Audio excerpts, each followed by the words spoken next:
Holmes, I do not appreciate being left in the dark. Appropriate place for a servant. If we survive this, we need to review my contract.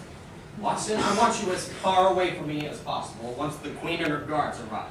But if something should go awry, how will I know? If something goes awry, we'll be haunting Sleepy Hollow in a headless tandem. Over there, Watson. I mean it.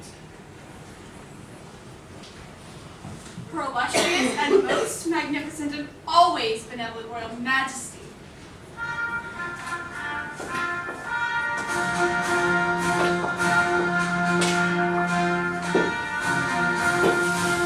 Don't wait for me, you harebrained imbecile! Sorry, your illustrious and most magnificent and always benevolent royal majesty. Hey, babe, got the time? Oh, Mr. Holmes, thrill me. Madam, I find this a complete waste of my time, and you, a despicable woman, and worse of a queen. I shall take my leave now. Why, you pompous, arrogant guards! Holmes! Stay away, Watson! How do we deal with insolence? Off with their heads. Axeman, to the chopping block with pleasure. So nice to see a fellow enjoy his work. Do you want your thief or not? Wait! You're playing a very dangerous game, Mr. Holmes. Forgive me for my ruse, your illustrious and most magnificent and always benevolent royal majesty. Talk sense and talk quickly. My milk bath is growing tepid. Isn't that already? Oh dear, oh dear. Shut up, poop beneath my foot. Speak while you still have the tongue. I have deduced the whereabouts and the identity of your Wonderland thief. I'm waiting. May I? Release him. Ah, much better. Thank you.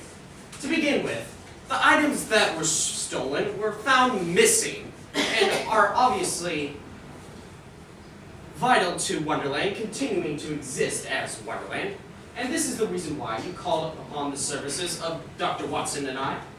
You're boring me, Mr. Holmes. And I do not believe that the items were stolen to destroy Wonderland. Then what? Why? After conversing with the various victims, and adding up the small details, which summed up to one grand detail, always seems to form into one solid fact. Deductive reasoning, your illustrious and most magnificent and always benevolent royal majesty, the items that were stolen, as I've said before, were not stolen to destroy Wonderland, but to verify its existence. You! Alice? Is it time for her to be here already? Oh my. They were going to throw me in the loony bin. Nobody believed my story. I was going to return everything. Believe me. I'm not a thief. I'm a borrower. Off with her head! Not so fast, your illustrious and most magnificent and always benevolent royal majesty. It is my kingdom. I shall off any head I desire. And if you off Alice's head, your kingdom will no longer exist. Don't be absurd. Off with her! Then where did it come from? Where did what come from? Your kingdom. You. It has always been here, as have I. What kind of ridiculous rubbish are you? It wasn't here until Alice's uncle created it. And if Alice does not return and tell her uncle, then the story Wonderland will not be written. Story? And your entire kingdom will no longer exist because the story was never written. What story? The one that created all of this, that created your kingdom. There is a story of my kingdom?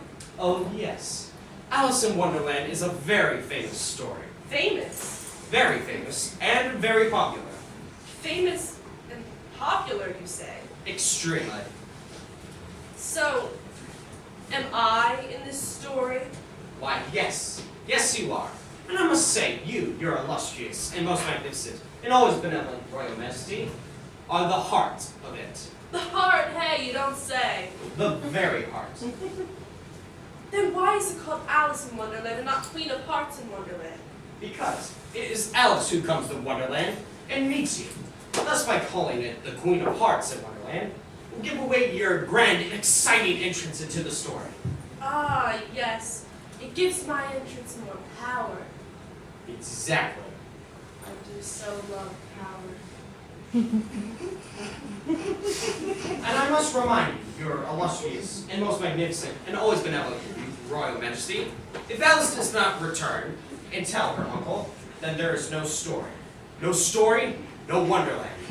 No Wonderland, no you. No me! That is the case. No me! Poof, gone.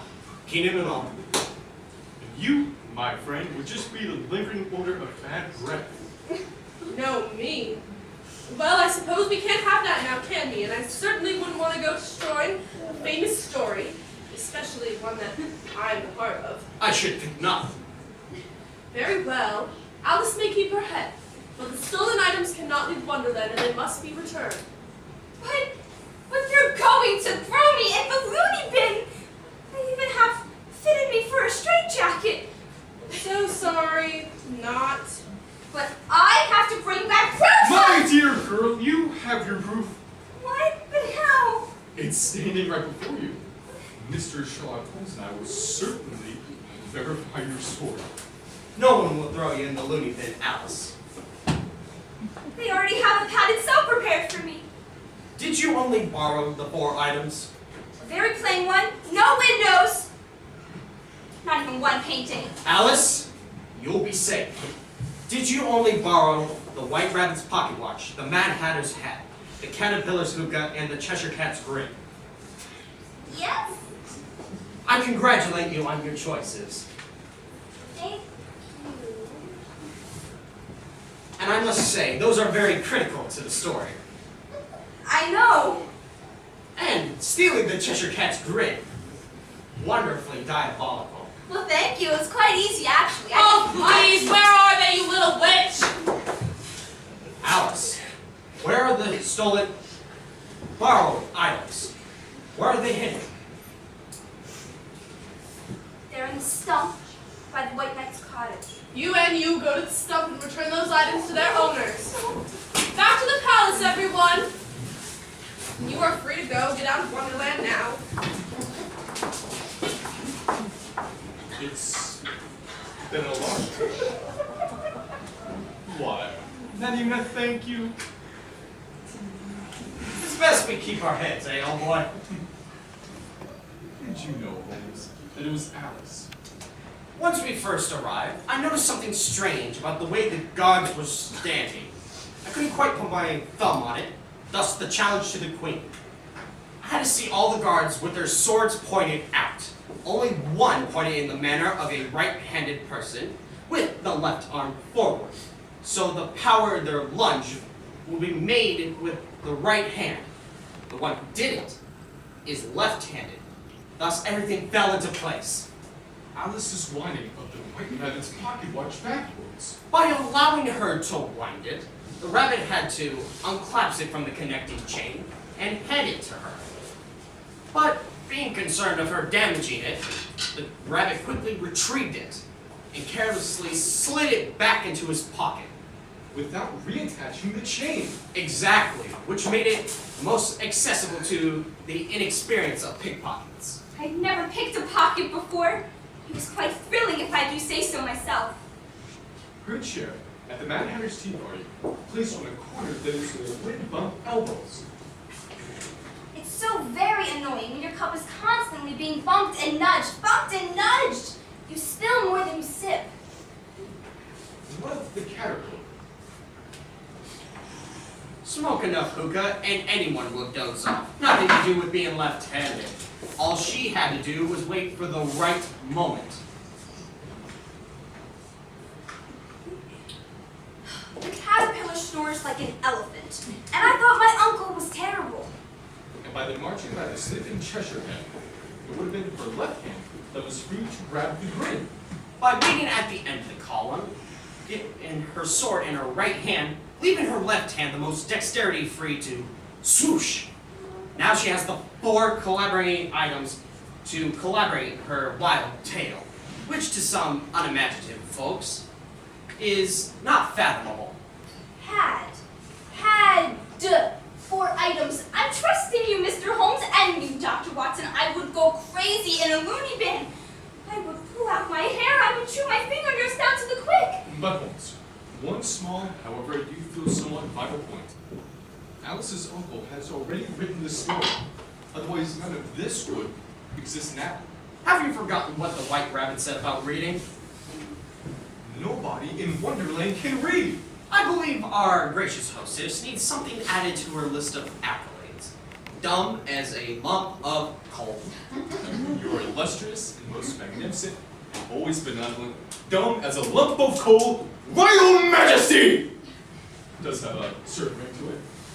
It flows quite well. Indeed. Home, Jeeves. Oh, sir. Lady Alice, we shall require your guidance from this Wonderland.